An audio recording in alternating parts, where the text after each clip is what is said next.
Yo, what is up guys, Oscar here with a new video, and this is going to be discussing my Washington Commanders rounds 2 and 3 draft selections, my take on them.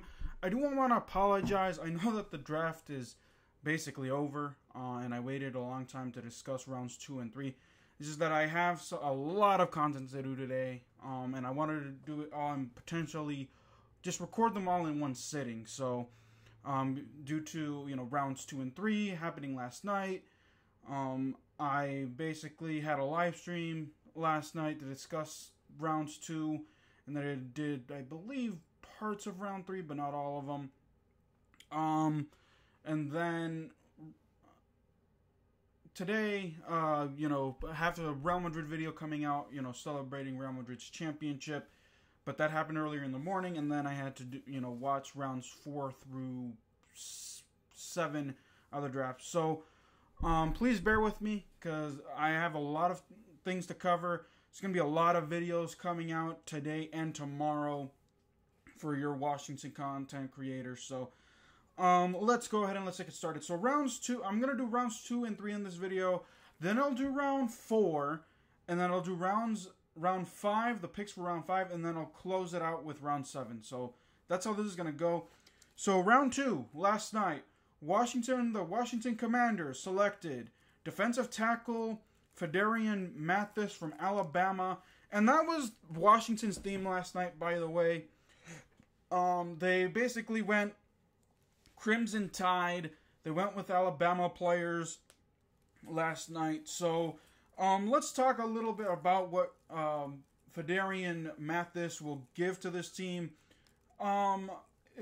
So here's my initial reaction, and from what I heard, Phidarian Mathis, again, like Jahan Dotson, was surprised to go early. He was projected to go maybe third or fourth round, third or fourth round, and gets selected in the second round.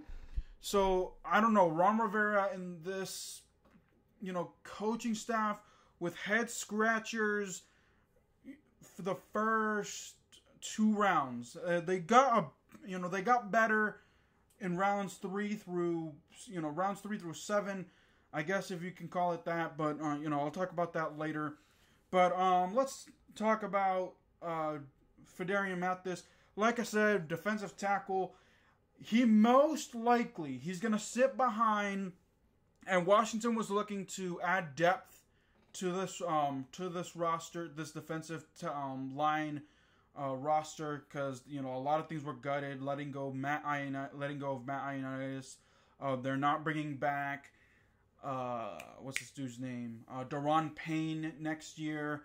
They did not re-sign Tim Settle, so they decided to spend an early round pick, which, again, another head scratcher in Phidarian Mathis. But let's talk about the positives here. He allowed just 304 yards per game, 7th best. He earned a second-team All-Selection in 2021, had a career-high 53 tackles, 12 loss, and had 9 sacks and 2 pass breakups in 15 games. 12 starts. Let me see here if I can bruise back here to get some. He can push the pocket and run early down passing plays, but is likely to come off the field on passing downs. Zierlin said Mathis should compete for early playing time as a 4-3/3-4 nose or as a 5 technique. So, like I said, he's gonna, split time, and he's most likely not gonna start. He's probably gonna sit and develop. He is a big guy, and he is gonna be a run stopper most likely. Expect him to sit behind Daron Payne in this first season, and then get more reps in 2020, what are we now, 2022, 2020. Expect more reps for him in 2023, 2024 season with them not bringing back Daron Payne.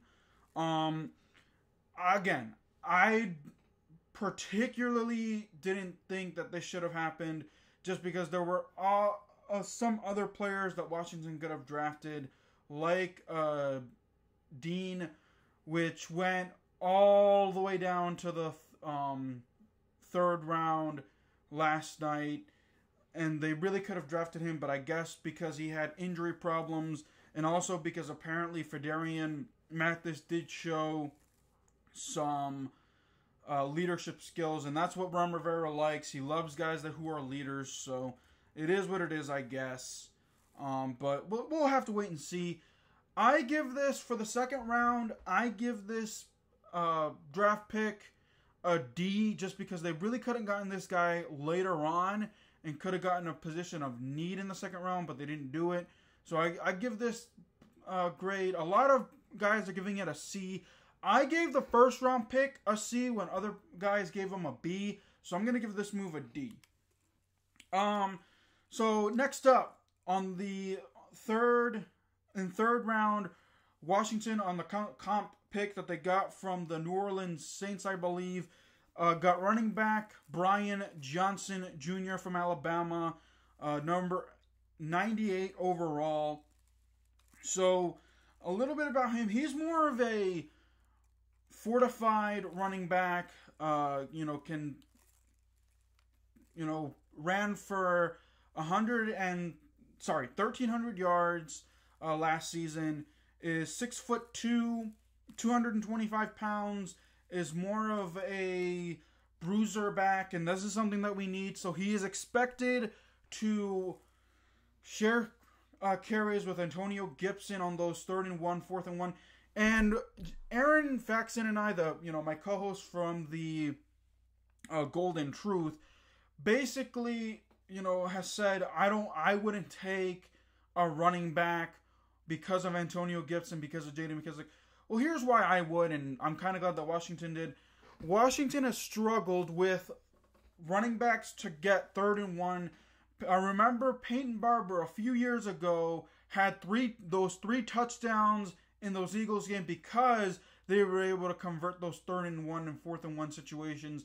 And when it was up to Antonio Gibson, J.D. McKissic, and Jarrett Patterson this past year, they struggled. So I personally like the pick. He, can be brought in for those 3rd and 1 and 4th and 1 situations. A better, much faster Peyton Barber, again, like I said, had 1,343 yards last season, 14 touchdowns, and was top 10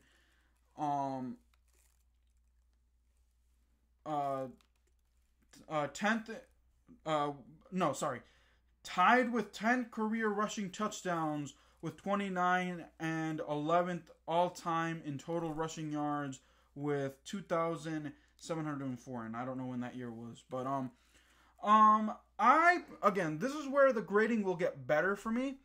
I give this move a C+ to a B- because Ron Rivera could have gotten maybe a running back in the second round. And he does it here in the 3rd round. Again, running back was a position of need. Washington needed to surround Carson Wentz with offensive players, and he decided to take a break to get that defensive tackle, which, again, didn't think it was worth the 2nd round pick. But he, makes it up with getting this 3rd round selection here. So I give this move a B- to a B, in my opinion, just because he's surrounding Carson Wentz with talent.